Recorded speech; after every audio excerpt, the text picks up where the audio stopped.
السلام علیکم ورحمۃ اللہ وبرکاتہ۔ آج ہم مدرسہ جامعہ اسلامیہ مدینۃ العلوم کے اندر موجود ہیں۔ حضرات، یہ ہمارے گاؤں تحصیل سوار، ضلع رامپور، میرا پور، میر گنج میں یہ مدرسہ موجود ہے۔ اور ماشاءاللہ یہاں پر جو ہے بچیاں عالمہ بھی بنتی ہیں اور بچے بھی عالمی بن رہے ہیں، ناظرہ بھی پڑھ رہے ہیں، حافظ قرآن بھی بن رہے ہیں، سب پڑھائی جاتی ہے۔ اور یہاں پر جو مدرسے کا ناظم ہے حضرت حافظ و قاری مولانا رضوان صاحب ہیں۔ تو آئیے آپ حضرات ہمارے ساتھ بنے رہیے، ہم ان سے ملاقات کرتے ہیں اور دیکھتے ہیں، بچوں سے کچھ سوال پوچھتے ہیں۔ آئیے ہمارے ساتھ۔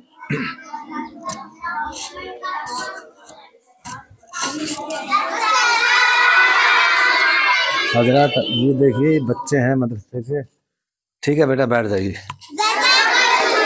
اور آج ہم کچھ ان سے سوال کریں گے۔ السلام علیکم۔ وعلیکم السلام، خیریت؟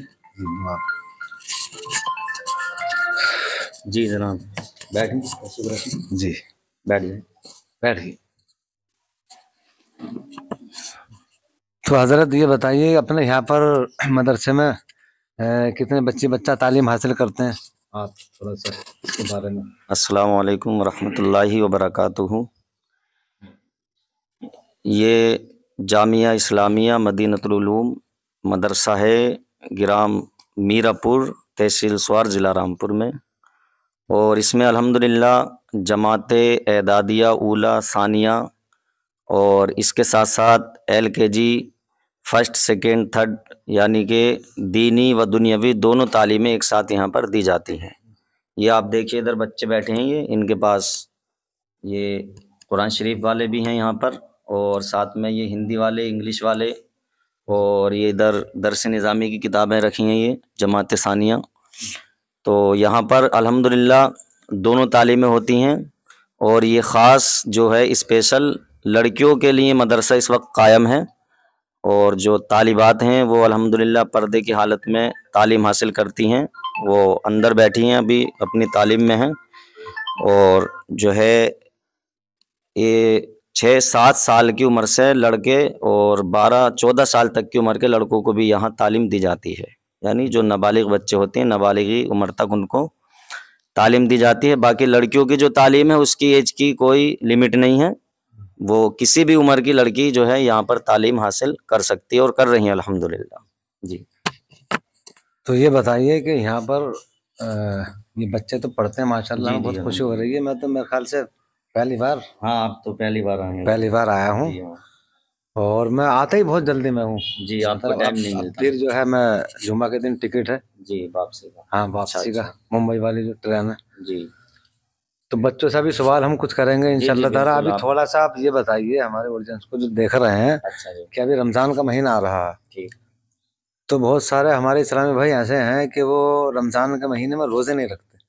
تو جو روزے نہیں رکھتے ہیں تو ان کے لیے جو ہے کیا حکم ہے شریعت کا، یہ بتائیے۔ اور بہت سارے ایسے ہیں کہ رمضان کے مہینے میں نماز پڑھتے ہیں، جی ٹھیک۔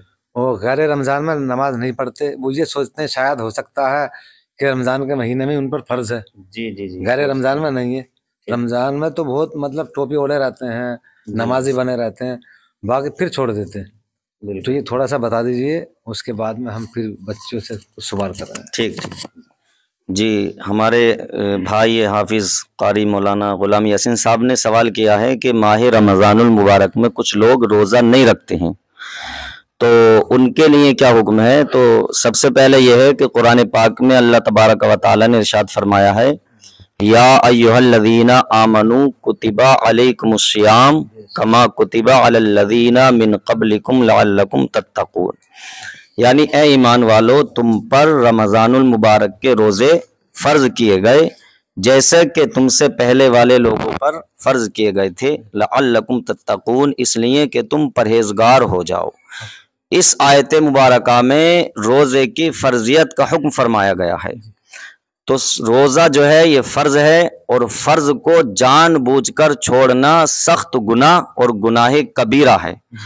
اگر کوئی انسان جان بوجھ کر روزہ چھوڑتا ہے یا کسی روزدار کے سامنے کوئی غیر روزہ دار کھاتا پیتا ہے، تو اگر شرعی وہاں پر حکومت قائم ہو تو اس کو حکم ہے کہ اس کو قتل کر دیا جائے، اور اگر وہاں پر شرعی حکومت نہیں ہے، اسلامی حکومت نہیں ہے، تب بھی یہ حکم ہے کہ روزہ دار کے سامنے کوئی کھائے اور پیے نہیں، بلکہ اگر کوئی روزہ نہیں رکھ رہا ہے تو اس کو چھپانا چاہیے، ظاہر نہیں کرنا چاہیے کہ میرا روزہ نہیں ہے، کیونکہ ایک تو اس نے فرض چھوڑا، اگر کھل کر کھائے گا پیے گا تو گویا وہ اعلان کر رہا ہے کہ دیکھو رمضان کے مہینے میں بھی میرے دل میں خدا کا کوئی خوف نہیں ہے۔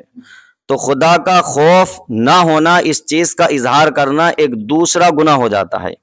یعنی اگر انسان گناہگار ہے اور وہ چھپا ہوا ہے، ظاہر میں گناہگار نہیں ہے، تو دوسرے مسلمان اسے نیک ہی خیال کرتے ہیں اور اللہ تبارک و تعالی بھی اسے معاف کر دے، یہ امید کی جاتی ہے۔ لیکن اگر کوئی انسان گناہگار ہے اور پھر وہ اس گناہ کا علی اعلان کھل کر اظہار کرتا ہے کہ دیکھو صاحب میں اتنا بڑا گناہگار ہوں، سیاکار ہوں کہ مجھے کوئی خوف نہیں ہے، نہ اپنے دین کا، نہ مذہب اسلام کا کوئی غم، نہ اللہ کا کوئی خوف، اور نہ کوئی شرم و نہ حیا، تو یہ اس چیز کا جو اعلان کر رہا ہے یہ گناہ کبیرہ کر رہا ہے اور بہت بڑا اور سخت گناہ ہے۔ تو یہی چاہیے کہ ماہ رمضان المبارک کا احترام کریں، روزہ رکھنے کی کوشش کریں۔ اگر کسی سبب یا پریشانی کی وجہ سے روزہ نہ رکھا جائے تو اس کے لیے بھی حکم یہ ہے کہ وہ روزے جیسا ہی منہ بنائے رکھے کہ لوگوں کو احساس نہ ہو کہ یہ بے روزے سے ہے۔ ٹھیک، آپ کا